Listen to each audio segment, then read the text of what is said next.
Hey everybody, it's Eric, Snake Oil Guy. I want to welcome you to another video on my YouTube channel. Today I want to talk to you about a subject that I've had experience with in the past, not necessarily related directly to essential oils, but an experience nonetheless that's had a pretty profound effect on me, and that's ADHD. A lot of people over the last 10-15 years have been affected by it and have made choices that affected their family. So I thought it was time to do a good video, informational video. I'm not a doctor.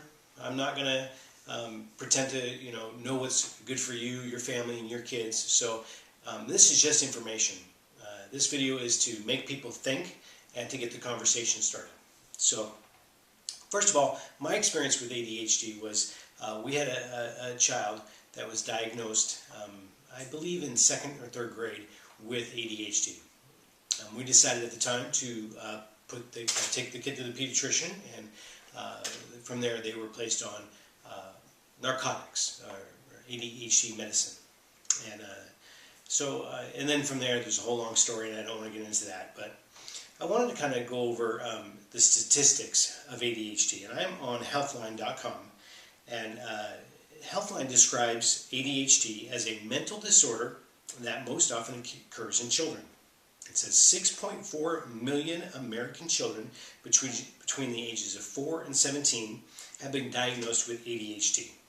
The average age is 7 years old, and the symptoms come out between the ages of 3 and 6. It says here 6.1% of American children are being treated for ADD and ADHD with medication. That's a 42% increase in ADHD diagnoses over the past 8 years. That's a huge number.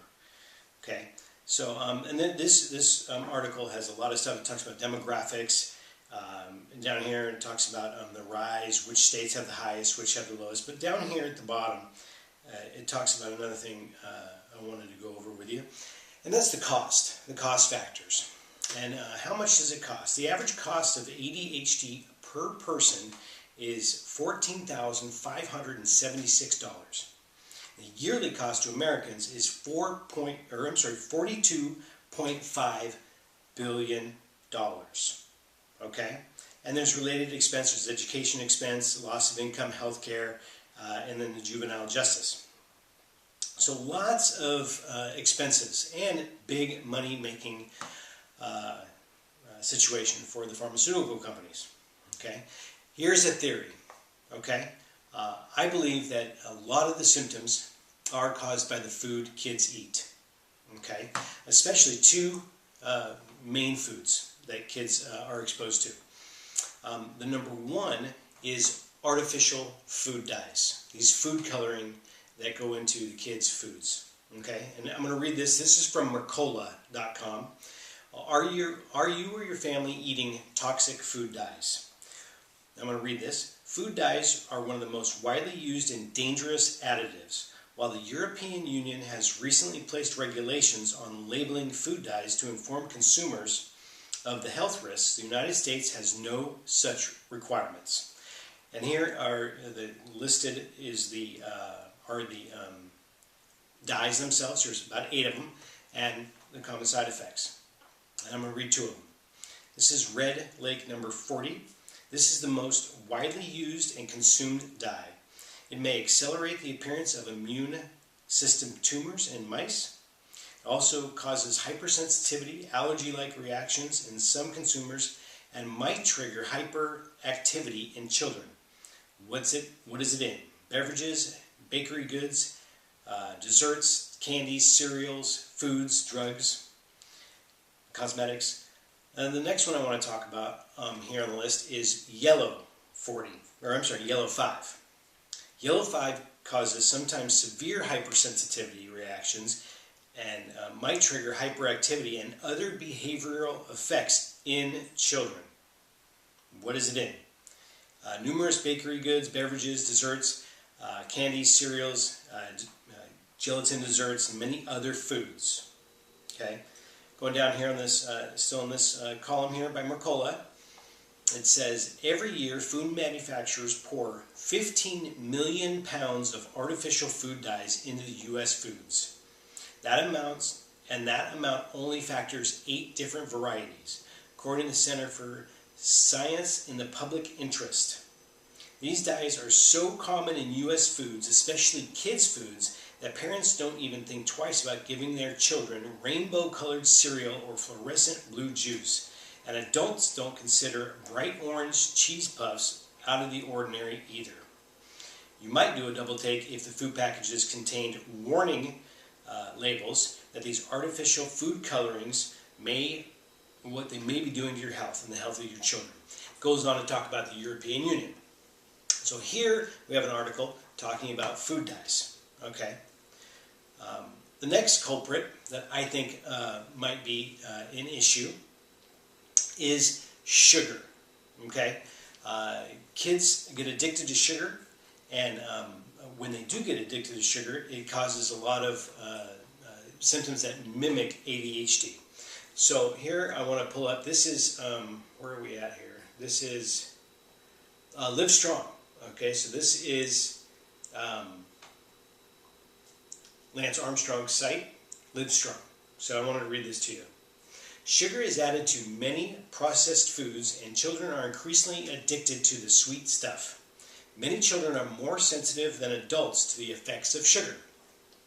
Children crave sugar because when they have some, they tend to crash as it is digested, making them want more so they feel better.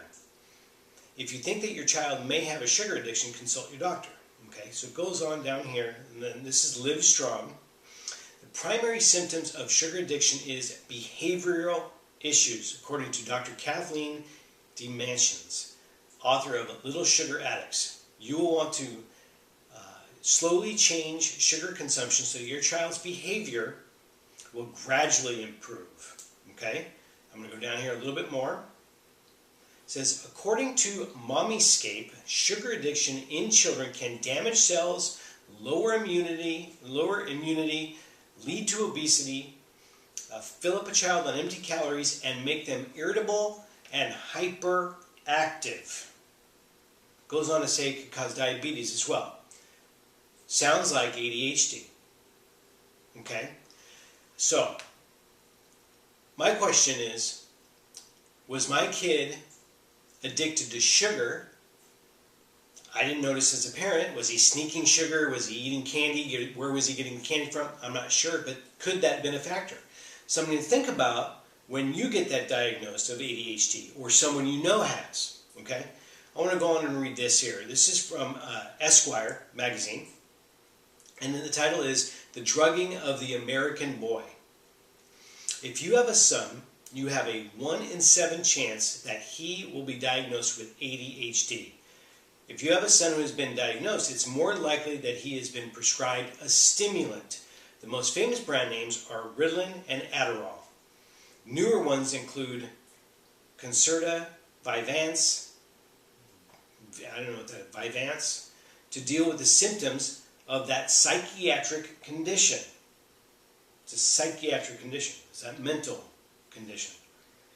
The DEA classifies stimulants as Schedule II drugs, defined as having a high potential for abuse and with the potential leading to severe psychological or physical dependence.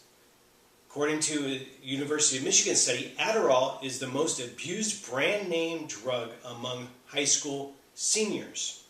In addition, stimulants like Ritalin, Adderall, and Concerta, Schedule II drugs, include cocaine, methamphetamines, Demerol, Oxycontin.